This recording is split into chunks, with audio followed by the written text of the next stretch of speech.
This is Meal Mode Monday. We're cooking waffles because who doesn't want waffles, especially today's Sunday. And you want the best breakfast, I think, on a Sunday. For us, you got a little time on a Sunday. So we're gonna do fresh waffles with the waffle maker. You can get a waffle maker under 30 bucks and it's better than any frozen waffle. Good breakfast on the week can be from leftovers from your Sunday too. So making the nice meal on a Sunday, you'll have a little food for Monday, and you wanna go extra time devoted towards it, you could double the recipe and you would have food frozen, ready to go for the next several of weeks. Waffles are simple. You got dry ingredients, you got wet ingredients. You got two bowls, one's for the dry ingredients, one bowl's for the wet ingredients. So we got baking powder, flour, salt, sugar, that's your dry ingredients. Your wet ingredients, you got your eggs, your milk, olive oil we'll be using, and maybe we'll splash a little vanilla, but that's about it. Salt. Where's the sugar? Wet ingredients. So it's all gonna end up in the bigger bowl anyways, but for the wet, you got your milk. Let's crack your eggs, break them on a hard surface. Maybe one more.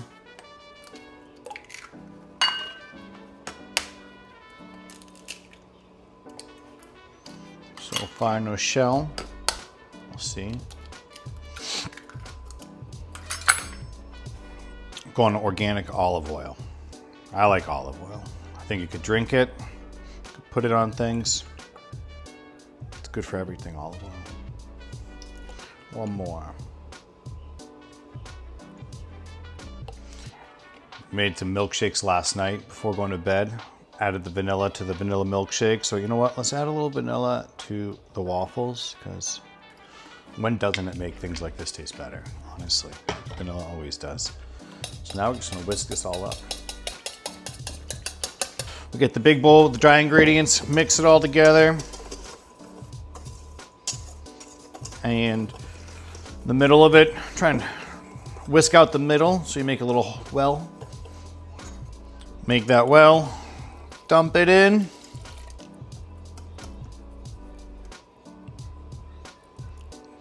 Get all of that. Milk, egg prices.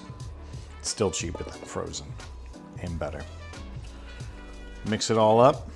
Mix it all up till you get a nice smooth consistency. You know, you gotta get the edges, gotta get the bottom. Get all the clumps out. Once it's all done, 5 minutes rest. Just let it sit 5 minutes. While the waffle batter's resting, it's almost ready to go. You can wash out your fruit. We managed to go to Costco and get a nice deal on some hydroponic strawberries and some decent blueberries. Didn't have to spend 20 bucks, which I refuse to do at the typical grocery store. But you can also do frozen fruits, good option. You could do applesauce on a waffle. You could put any topping you like on your waffle or no topping.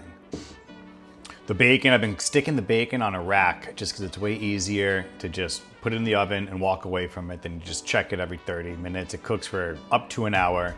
It's a long time, but if you put it in early on a Sunday morning and you don't have to run out of the house, you got the time already that you're in the kitchen, an hour goes by quick. Once you do that right off the gate, first thing you do, put that bacon in the oven, then you start cooking, prepping everything else. And now the bacon's got 15 minutes left, probably less, not even an hour, usually about 50 minutes, but you know, right around then. So that bacon's gonna be done by the time that these waffles, we'll start the waffle maker now and it'll hopefully be together same time. You always start with a lot of strawberries, and by the time food's on the table, your pile's a lot smaller. Random little strangers in another room come take it, it seems like, and you might eat one if you're lucky yourself, and that's how it goes. This waffle maker came with this, but there's a little cup, and it looks like a cup, I'd say, but this sucker has a green light. Dump it in. Use this again to just get it all cleaned out, and it'll beep. Now it turned red. Simple, just like every hotel you stayed at. You make your own little waffles in the lobby / cafeteria / restaurant. You just keep staring, keep waiting. But get a wire rack, so when it's done, I like to put things like this on a wire rack, just like our favorite chicken cutlets. Put that on wire rack, but put it on the wire rack, let it breathe a little bit. It won't get damp and wet and soggy on the bottom side of it because it comes out so hot. So got an extra cutting board with a wire rack on it. Got the wire rack, small, but they're not gonna last long because once this comes down, we'll start feeding the masses one at a time. But it's a tougher breakfast because it takes several times to get the, one after the next. By the time the last one's done, the first 6 are frozen and cold, almost in just at room temperature. But you can eat these all day long. And if you leave them out at the countertop, I guarantee you, people will just keep nibbling at them. They're essentially like a donut. It's just not much different.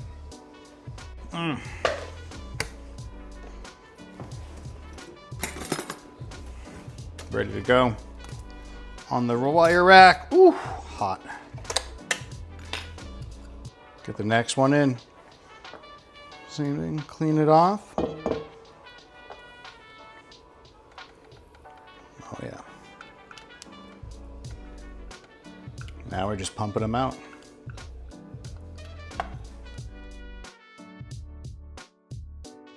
You have extras, or if you double up the recipe, just let them cool off after about an hour. Stick them in a Ziploc baggie. Kind of individualize size them like this. Individualize? Yeah, I don't think that's the word it should be though. Individualize. Stick them in a freezer bag, put them away. Now you got your frozen waffles. You made them. They taste better. They don't cost $5. And I think these will taste better than frozen ones any day of the week that you buy at the store. When you reheat them, just get a toaster oven or a full oven, but toaster oven's good enough. And just bake mode, probably 300 for 3-4 minutes. That's all it needs.